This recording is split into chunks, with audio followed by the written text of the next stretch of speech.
God, what a good sound. If you like cold beer and you're gay, grab a cold, salt, refreshing bottle of Schmitzke. Schmitzke.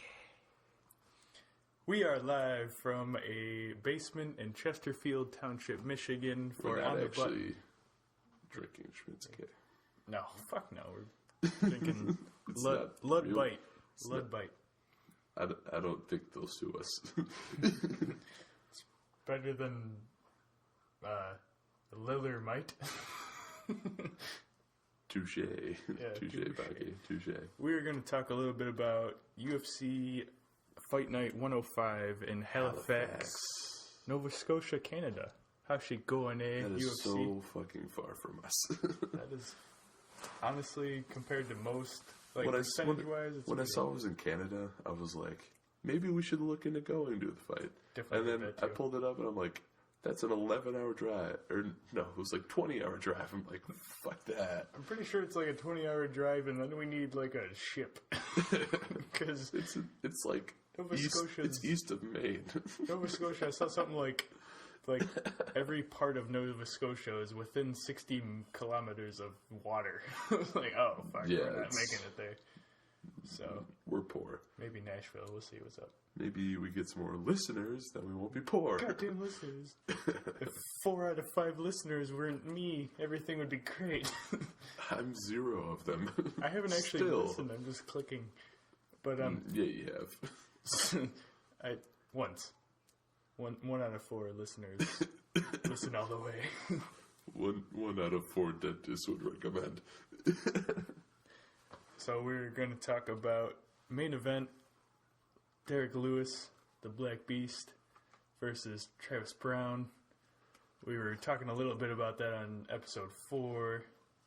It's an interesting matchup. What are you thinking right now? When you're looking at the heavyweight division right now, this fight is so, like, important because it's literally shaping the future. Because these two guys, Travis Brown, still relatively young for the heavyweight division. Absolutely. And Derek Lewis, I mean, he's no spring chicken himself, but at the same time, he's an up-and-coming prospect, as you might say. And this is going to shape, like, who's going to start competing with the guys that have run the heavyweight division for years. Yeah. But also, this fight is so competitive. It's so different stylistically for, like, each fighter, and it's interesting. It's one of the first fights at heavyweight in a while where, because if you take fights at featherweight, lightweight, even middleweight, everything's just stylistically what's going to happen because of their two styles, what's going to happen. That doesn't really happen at heavyweight as much as everything else. It never really does, because you rarely see, like, a wrestler grappler at heavyweight. Exactly. You get the Frank Mears, which are once in a generation, and Kane is he's in a league of his own when it comes to that kind of stuff. If he could stay healthy, he absolutely would be. And big old if. The way I look at this one is, you got who used to be a striking phenom, and then went to Edmond and went to Black House to train for a little bit, and we thought he was staying there, but he went back to Edmond. Yeah, see, that's what the report that I saw, that's what I thought was going to happen. I'm like, oh, he's making a change, going to try and fix his striking. He's really focusing on basically understanding what he's doing, because he kind of had a natural gift for striking early on. And I mean, when you're training out Jackson Wink, it's hard not to have great coaching. But as soon as he went to Edmond, it's just kind of like he seemed lost. Like, what happened here, man? It's like he knew what to do, but he didn't know when to do it, you know? And he didn't have any, because you got to think with, you know, Ronda Rousey being your star out of there, it's everything you do in the back of your mind is wrestling based. Yeah. Well, Travis Brown, his opponents are not somebody you want to wrestling based with, you know. Edmund, what's his name? Last name's like Tarverdi. Pterodactyl, yeah, something like that. Some bullshit. But I'm pretty sure he's her boxing coach primarily. Okay, that's fair. So that's why he's taken the most heat of anyone in that gym, because he ruined Travis Brown's striking, and he ruined. Well, I mean, Ronda didn't have that much Shouldn't have a to chance go off of with boxing. If you look at the Nunes fight, she didn't have a chance to box with Nunes because that's, if you want to be real technical and you just get hit with ridiculous tree trunk power, you don't get to play your technical game. That's what everyone might be thinking about McGregor and Floyd, but that's a whole nother podcast. One of the things I liked that Tony said last time was that Ronda should have focused more on defensive striking and using that to, like, as she's advancing, use that to use her body weight in the clinch or judo throws or absolutely something along that line. Striking or grappling. When's the last time that, before Holly Holm, when's the last time that we saw Ronda Rousey focus on anything defensive? Defensive wrestling, defensive striking, anything. She always defensive. pushed the pace. That's crazy. So, for me though, probably not natural. I was real. Getting back to Travis Brown and Black Beast, I was real upset because Black House is established as hell. Yeah. You got like Anderson Silva, Glover Shera, the Nogueira brothers. They got all these people, and that kind of surprised me. It was like that looks. I thought the Nogueira brothers had a gym in Brazil, but I'm sure they do. This is just This but is the fact that they still train there too. There's a lot of Brazilian people in a American gym. Yeah. It's probably just their base. I thought you said Kazangano was there too. Kazangano, Brian Ortega, who had promise, and I don't know. I didn't hear a lot of him. We'll see what's coming. He's got stuff coming. We'll see what he has. But it seemed like the place that was perfect for Travis Brown, especially for this fight and to turn things around. But he just trained with them for weeks, 2-3 weeks, and then he went back to Edmond. That worries me. Oh, big time. That was the whole reason I was starting to give Travis Brown a little more credit. Because he has all the tools to be a champion. I mean, when you're 6'7" and you have the quickness and athleticism that he does, I mean, you could put people at the end of your jab and dominate in this division. I think that's what matters is it the quickness that he had or the quickness that he has? Because that I think Superman punch against Struve, ridiculous. I think they're the same because I think it's more about his technique and more about his state of mind than it is about his athleticism at this time. That's true. I mean, because we saw him in Cleveland, and that was against Verdum. He looked lost. Didn't look like he wanted He it. never initiated. Yeah. He always tried to find a counter, but Verdum understood that he could just pick him apart at range, and Brown didn't know what to do. That's a beautiful thing. If you get an opponent in MMA that they don't want to pull the trigger, that's best case scenario. You can pull the trigger, you can cause them to slightly pull the trigger and counter them. It's perfect. If you want to beat Travis Brown in the last couple of fights, you can pick him apart. Yep. That's what makes this so interesting is, can Travis Brown ever put it together completely? Because he was probably their best prospects maybe a year ago. Yeah. In the heavyweight division, and he was one of those guys that looked like he could push into the top 5, but along with his issues recently with his technique, his chin has never been great. Yeah, that's true. You brought up the Arlovsky fight where they both dropped each other, but Arlovsky got the better of him by the end of that round. Well, Arlovsky dropped him first and was pushing the pace, and Brown caught him once, but he couldn't finish because he was still rocked. Yeah, it's a weird thing when this sport has advanced so quickly and so much, especially Travis Brown's position. You have to keep up with it, and he didn't, and it passed him by the way I see it. But on the other end of it, I see Derek Lewis as passing him by maybe in straight strength and power, but not technique. This might be the fight that Travis Brown can bring his technique in and come out victorious. I know that you've been having a feeling about this fight with Travis Brown. I definitely have. Coming in, well, the odds are very close, but I think that most people are taking Lewis right now. It's interesting, too, because all the guys that Lewis has faced in the UFC, significantly smaller than him. I know that Lewis cuts down to 265, but also height-wise, when you're looking at, like, Gabriel Gonzaga and Abadurzaga or something like that. He's the kickboxing guy. Yeah.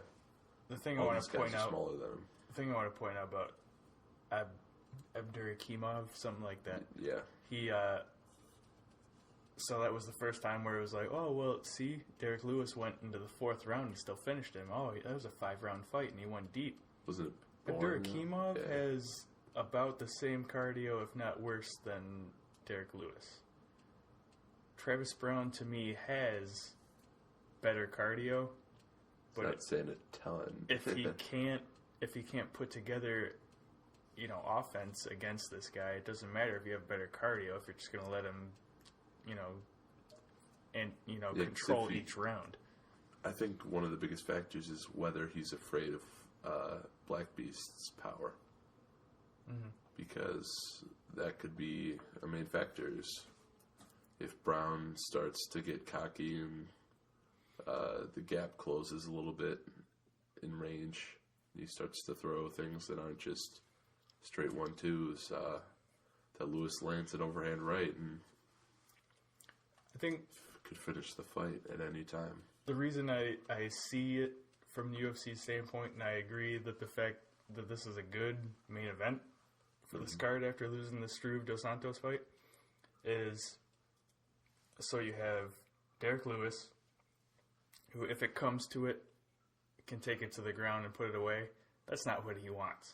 Yeah. You have Travis Brown, who's not going to mess with Derek Lewis on the ground because stronger than him. Derek Lewis, to quote Joe Rogan, I tried to last podcast, Joe Rogan said, and it's perfect, Derek Lewis is the only heavyweight in history where it's like, when he wants to get up, he just says, all right, I'm going to get up. I've recovered. I'm going to get up. From bottom position, he'll get up. That's what I said last podcast. Yeah. He's ridiculous. Or even if he's on top, he'll just, hug him and be like, all right, gotta take a couple breaths. Yeah, maybe now I'm gonna punch a couple shots. And all right, now you're gonna go to sleep. I'm gonna go to Mount now. Yeah, is that okay with you? Just goes to Mount. I don't give a damn if that's all right with you. I'm gonna do it. So for me, I will say, even with knowing now that Travis Brown is back with Edmond, I can't shake the fact that my brain is saying Travis Brown is going to fight this smart and from the outside and use the cardio game and win the fight late in the fight or by decision, just by volume. And I want it for Brown, and it's almost a win-win for me because if Black Beast gets this, it's almost guaranteeing an Ngannou fight, isn't it? Well, one of the things that after Ngannou dismantled Arlovsky, that was one of the things that I said is I thought he should get the winner of this fight. But that depends on what the UFC wants, because I think there's two options for them. Is the winner of this fight or the winner of the Alistair Overeem and Mark Hunt fight. It depends on how high they want to throw him up the ladder.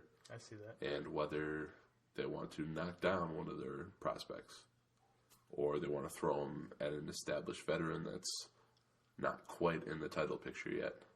That's beautiful. I like that. I saw he was calling out Kane and Dos Santos and I think Overeem. Those were the three guys that Ngannou called out. He's not getting any of them yet. I mean, Arlovsky's a big name, but lately he hasn't been exactly what he once was. I like the Arlovsky fight because the Arlovsky fight was Ngannou going, oh, so you don't think I'm even top 15? All right, let me show you what I'm going to do to even top 15 and just pick him apart and drop him quick.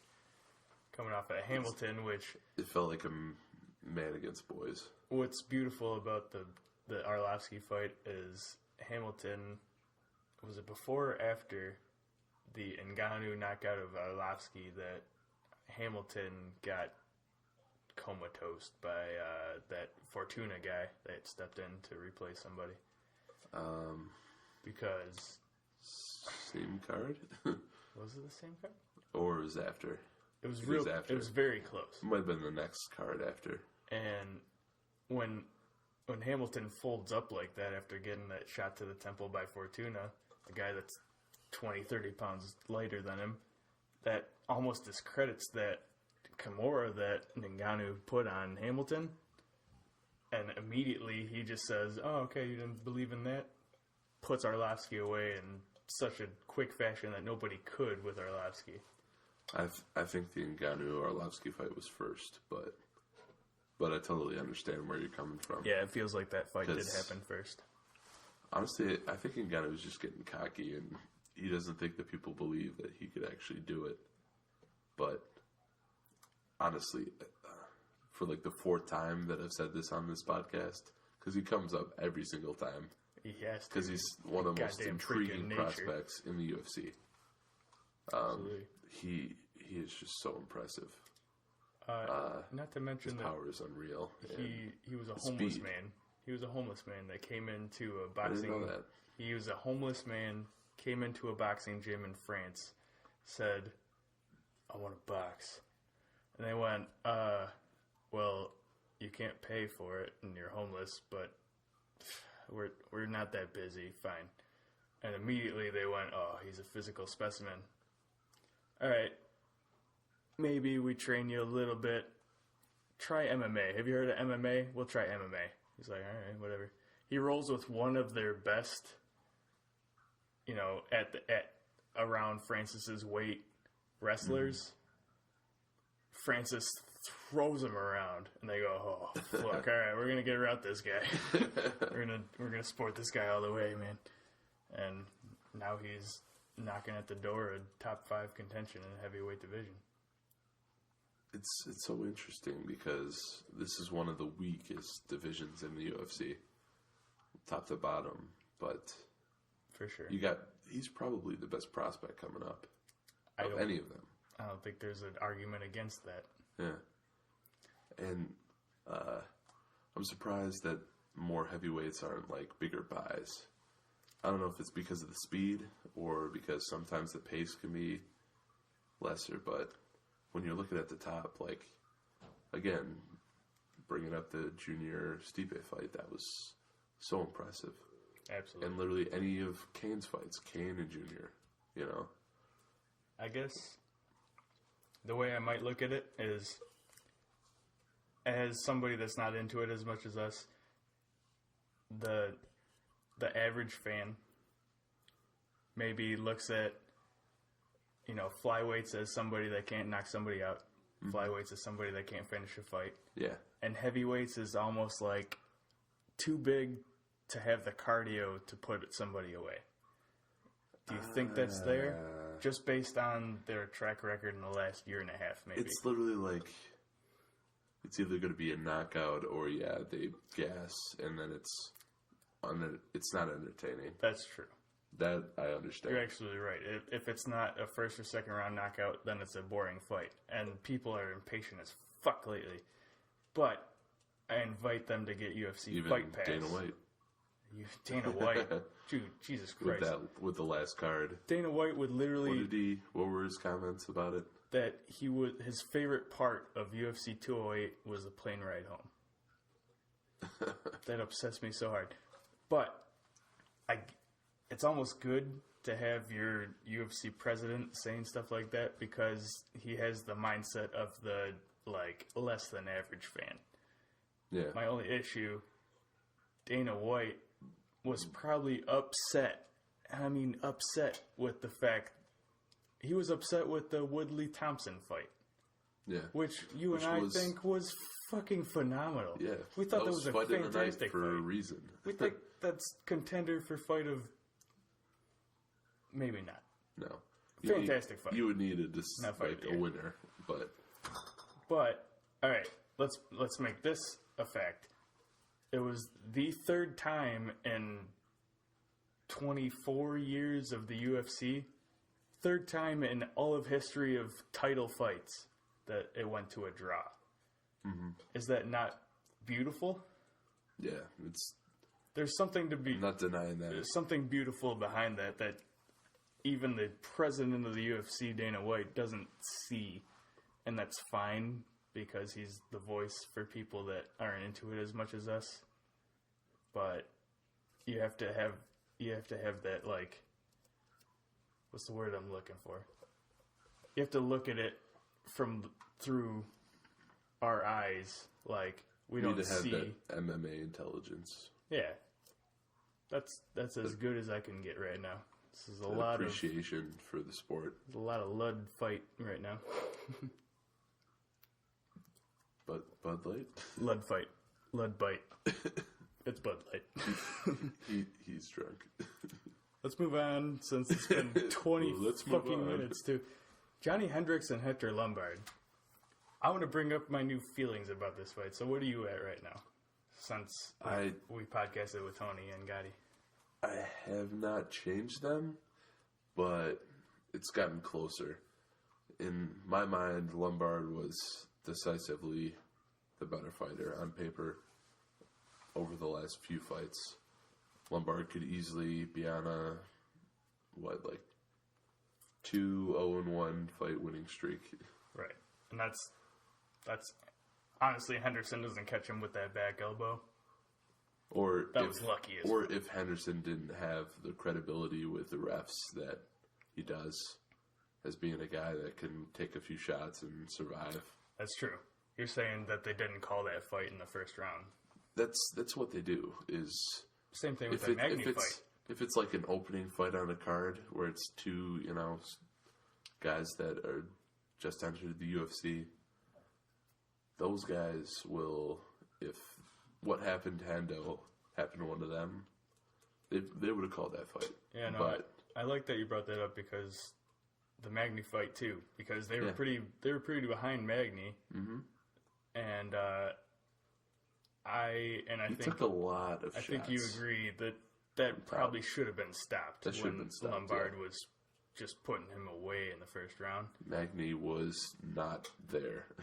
Right, absolutely not. And he was still finding a way to it's almost beautiful, because the swing, but for them, Lombard runs out of cardio, and then Magny comes back and wins the fight, and it's a comeback win. Oh, beautiful. Yep. The same thing was going to happen with Hendo, but Hendo actually clipped him with that back elbow, which was, I can't take anything away from that he survived that and then hit him with that back elbow and put him asleep. Probably the most Lombard has been put asleep in the UFC. Lombard, that shot didn't make sense to me. I don't know why he went in for a takedown, but especially since he was doing so well on the feet. But maybe because for 5.5 minutes he was hitting him with his power shots, and Henderson's just he's still some alive. kind of goddamn freak. But yeah, I wouldn't say the shot was sloppy, but it wasn't great. It was far from technical. We'll say that. Yeah, it wasn't great. But Hendo, when he was just sitting there, single leg, he's like, oh shit. Takes that elbow, he's just all right. Right to the temple. It's there, and I'm either going to go down or this will land. Oh, it landed. All right, he's asleep. All right, I guess I'll fight Bisping, because Bisping's not ready to fight Romero. So, all right, so let's take the most interesting part of this fight. Both welterweights at their last fights. Well, not Johnny Hendricks. Lombard fought his last fight at middleweight with Dan Henderson. You're right. That is right. But, yeah, this is Hendricks' first fight at middleweight in a while. Coming from welterweight up to middleweight. Mm-hmm. Since when he controversially lost to George St. Pierre Everybody thought he won. And what? Who was he supposed to fight? That he was 10 pounds over or maybe more than that. Had to drop out of the fight. Did he drop out or did he still? He dropped. Because it seemed like he wasn't making weight for a few of them. It was like a few months ago. Johnny Hendricks, he was like quite a bit over. Well, let's talk about his last fight with Magny. Am I thinking of Gastelum? Well, Gastelum can't make weight for shit. So, I do think I'm thinking of Gastelum. Let's talk a little bit about Hendricks against Magny. What did you think about Hendricks versus Magny? Who did you think won? What did you think happened? That was really close because it's kind of like old rules versus new rules, and how do they play in? Because Hendricks, it seemed like he'd won the fight based mostly on the old rules. But Magny, it's kind of like, it's more subjective. Where it's like, did he threaten enough with submissions and do enough damage with like elbows from the bottom and everything? But Hendricks controlled pretty much the whole fight.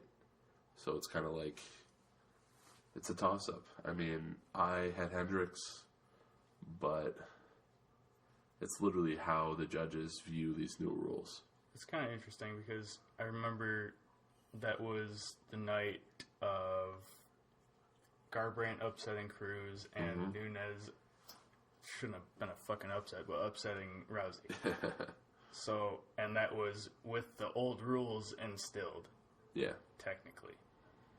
And I remember tweeting saying it's interesting because with the new rules, Magny would have won outright 30-27. But with the old rules, I had Hendricks winning 29-28. Yeah. For controlling on the ground. But I had, with the new rules, Magny trying to finish the fight with more submissions from the bottom. But it depends on... It's so subjective because it's like, how close was he really to finishing the fight? Or was it just he was throwing a submission because it looks better? I remember laughing with Sam, your little brother. Sam Moffitt was out there watching that fight. It was just before you got there. It might have been the last fight before you got out there. And I was just saying, man, Magny, you can't throw that triangle choke up there because Hendricks doesn't have a neck. There's nothing to hold on to. It's just beard and then torso. So it's beard and there's a fist under there. Exactly. That's just Chuck Norris. No, that's Chuck Norris all day. But that was what was interesting about that fight to me. It was kind of that whole night was just not as much as 208. 208 was really the new versus old scores, and we're 29 minutes in. We got plenty of time. Go ahead. Cool. So, yeah. All right. Quick prediction. What do you have for Lombard and Hendricks? Just quick. I'm taking Lombard first round knockout. I also have that. I don't. It was hard to pick Hendricks based on the way he's regressed. It was hard to pick Hendricks until I really listened to him talk. He was on UFC Unfiltered with Matt Serra and them, and Jim then Norton. Jim. Yeah, and he never remember his name. A couple of tweets. He sounded like he was in a very good place now that he was more comfortable with his weight cuts. He was not enjoying fighting because of his weight cuts where they were for welterweight, and now he was enjoying the idea of fighting. But it's also interesting that these guys are like kind of short for even the welterweight division, and then they're fighting each other at middleweight. Oh yeah, for sure. Well, they're Lombard 5'9", I'm pretty sure. Lombard is it's crazy that he's still even on the UFC roster, but then it's completely makes sense that he's on the UFC roster. Well, he's a wild card. Yeah, he's a finisher, really. He is the most dangerous gatekeeper I can think of right now. Yeah. Maybe Matt the Immortal Brown, based on just his toughness. Hector Lombard, based on the fact that he can put you to sleep whenever he can connect. Did Matt Brown retire, or was he just considered it? I didn't hear anything about that. I remember him saying something after the Cowboy fight that he would consider coaching. I could see him doing that. I don't want it because he's a goddamn warrior. He's a legend. Fucking love that guy, man. That Eric Silva fight. Unbelievable. That's historic. My favorite first round of all time. Unless the Czech Congo and Pat Barry fight was first round, where Pat Barry like literally dropped Congo twice and then Congo put him to sleep. If that was second round, but also from this card, Arlovsky, Travis Brown. Travis Brown was pretty fucking fun too. It was the Czech Congo. Fucking go ahead, get a beer. God damn it. I was like, do I get a beer? Everybody listening better be drinking. The Czech Congo and Pat Barry fight was just the Arlovsky. No, I'm talking Pat Barry. When Pat Barry rocked Congo up against the cage. Do you need one? Absolutely. Thanks, bud. And then, I love you. Drops him against the cage. And then Congo recovers a little bit. Hits him against the cage again. He folds up. And Congo wakes back up before they can call the fight. And then right hook just puts Barry to sleep, face down against... Oh. I don't think many MMA fans could forget that. Oh, man. If I would say that the... Because what fight were you looking at?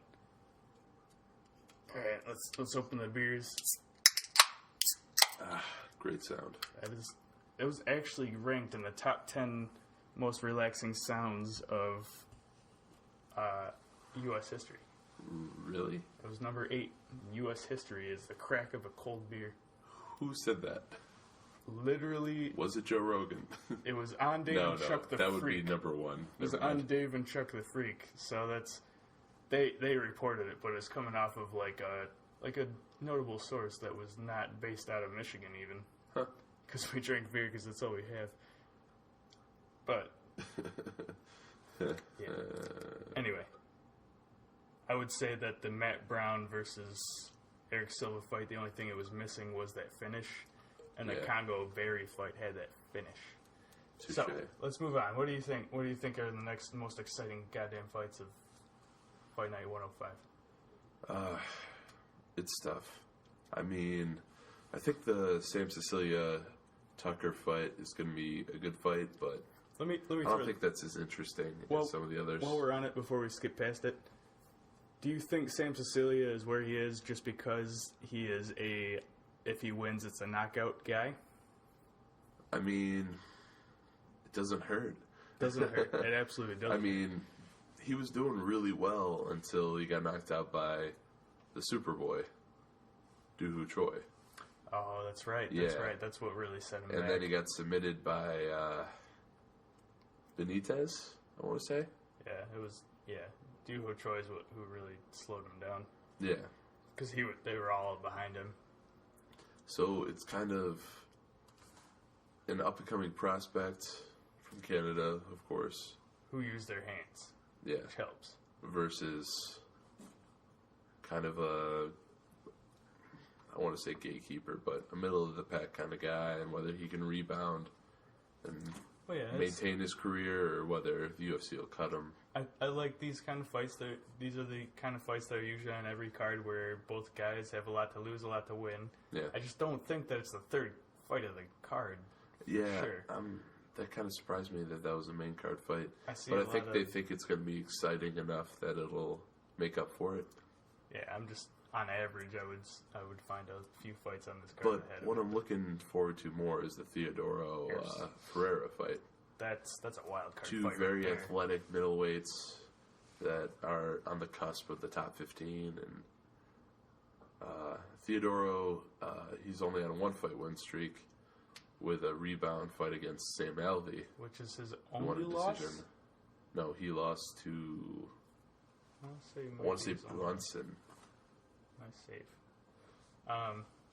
But we'll under over fact check myself. You think this is the best? Let me not say best fight. Closest. You think this was the hardest fight to pick?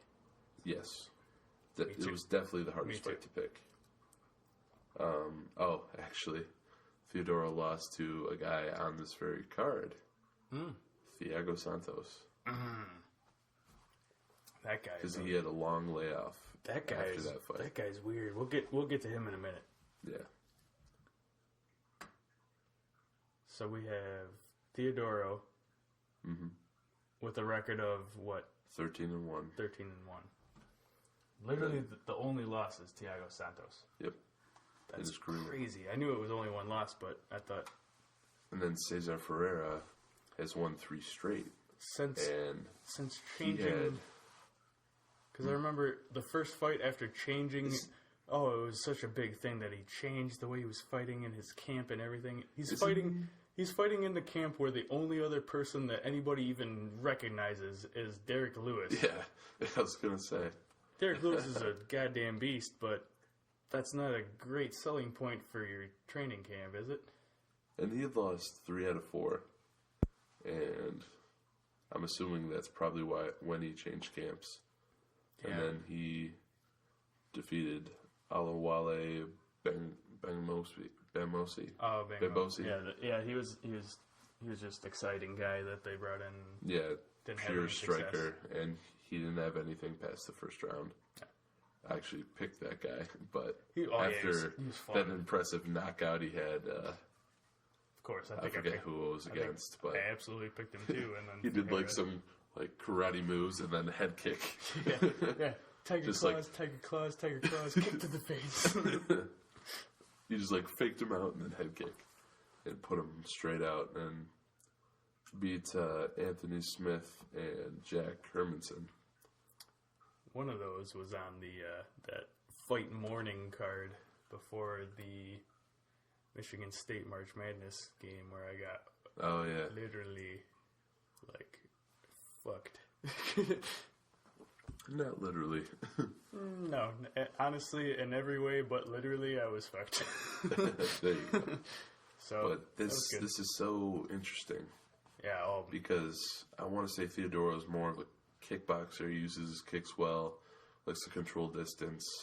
Whereas Ferreira, he's got a good wrestling, jiu-jitsu background, and and he's developed his striking over time, and I see these very as athletic. 2 unstoppable guys right now that are colliding. And my reason for, if we're making predictions, are we going to share what we got? Yeah, fuck it.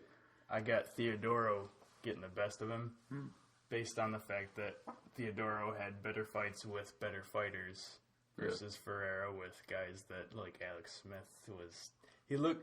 Alex Smith always looked like some... I thought you say Alex. He's a quarterback for the Kansas City Chiefs, champ. Oh, yeah. No wonder he beat the fuck out of that guy. Anthony Smith always looked like somebody that could beat people up, but never really had success. Ferreira's, all 3 of his 3-fight win streak are against guys that don't impress me as much as Theodoro's competition. Not by much, but I think Theodoro has this. Ferreira, at the beginning of his UFC career, defeated Sergio Moraes, who's been kind of a sticking around there gatekeeper of sorts. He's had some pretty decent wins, and he also defeated Thiago Santos, who's on this card. That's true. Well, it's not light of anything. I mean, if you stay in the UFC, that's a goddamn feat, especially nowadays, where it's just a talent pool that's kicking out the old guys. And I mean, I'm not sure exactly what you mean about Theodoro. His first 3 wins weren't against great guys in the UFC, but his win against Sam Alvey is definitely the best between the 2. That we can agree. Yeah, you're right. You got me on that. His other wins are against nobodies, but I think the Sam Alvey fight is where I got on board with him because Sam Alvey, was that his last loss? He was a guy we've liked a lot. Smiling Sam. Goddamn Sam Alvey, man. He's Tim. Tim Carolina, that mother. Yeah. He looks like a friend of ours. But Sam Alvey looks like somebody that's, just going to knock some guys out and get to this point, right? But he's not gonna be able to wrestle with anybody. Oh, he stuffed the takedown. Oh, he knocked that guy out again. Oh my God, he keeps winning. Sam Alvey, he's a wild card. Yeah. Love him. Well, let's move on. We got Theodoro. My contender for the only other fight that I think might be fight of the night. Oh, let me make my pick. I also have Theodoro. Who did you have? Yeah, I have Theodoro. All right. Decision. Moving on to Ponzinibbio and Talib. Yeah. Who I think is a great fight. Let's skip over McMahon Mazzani because Is that before it? yeah. God damn it, sure, dog. But also, I feel like we both agree that this is very one-sided. Sarah McMahon's been on a tear recently. I think they want to get behind McMahon, which Yeah. is weird because she's wrestling-based, but she's dominant. They'll take what they can get. In that division, they want dominance, and I understand that. Yeah. And they need that. And the other one's hot, but that's not going to get you the win. We'll see how she looks at the weigh-ins. But It's true. We have 4 hours till that happens. So. And actually, the next fight after that is Paul Felder and Is it really? God. Alessandro Ricci. Ricci. I think it's Ricci. Ricci, but Ricci. yeah, we got to write a letter to Sure Dog to get their goddamn fights in order. Everything else All about right, champ. honestly, Sure Dog, everything else, they have the most in-depth for looking back, especially Records. before the UFC. But, God, so out of order. I will be the first to say that I'm taking Ricci over Felder. Okay.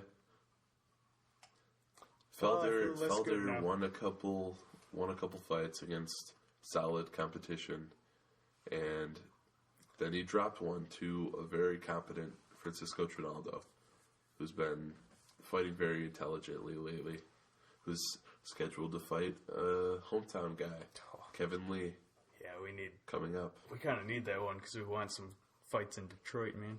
Kevin Lee, Come to that's the homie. Little Caesars Arena, guys. Yeah, no matter how many times you say it, I don't think they're going to That was the first time I've said it on the podcast. on the but podcast. Oh, okay. God damn it. I'm come to just Little so Caesars used to Arena. it being drilled into my brain.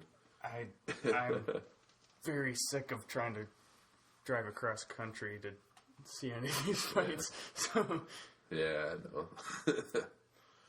But I'm taking Felder by decision. yeah. I Ricci. think he needs a little luck to get a finish lately.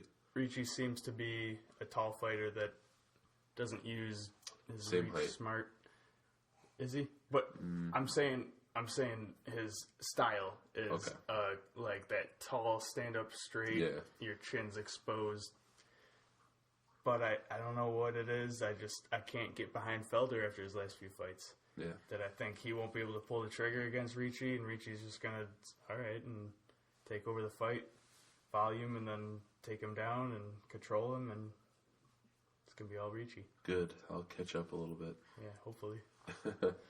But this is my contender for fight of the night. Is it finally the fight I talked about from Yes, like it 4 is. fights ago? Finally, Yay. Santiago Ponzinibbio and Nordine Talib. Talib is a very talented grappler, which everyone forgot after he knocked Eric Silva out. I'd consider him more of a wrestler. Absolutely. There's a difference, but Yeah, you're true. Yeah. Grappler I is just a little more. Ponzinibbio is one of those fighters that I've just fallen in love with. His style, the way he strikes is so elegant, and how he avoids punches and is able to counter them so fluidly and always anticipate the next move of his opponent is really. It's been masterful to watch. I mean, as someone that's watched this sport for a few years now.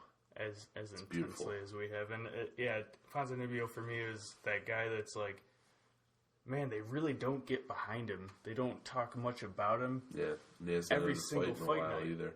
And then every single night it's like, wow, you didn't talk about this guy at all, but he dominated the fight he's in. Yeah,